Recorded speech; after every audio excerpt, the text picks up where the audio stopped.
To create permission, navigate to the User Roles and Permission module. Click on the Create button, enter the profile name, select the status and choose the role type.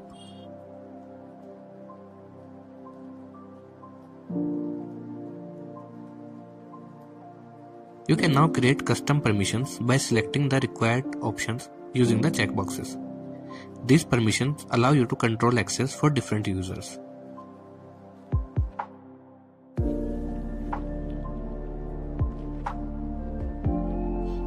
Once configured, save the profile.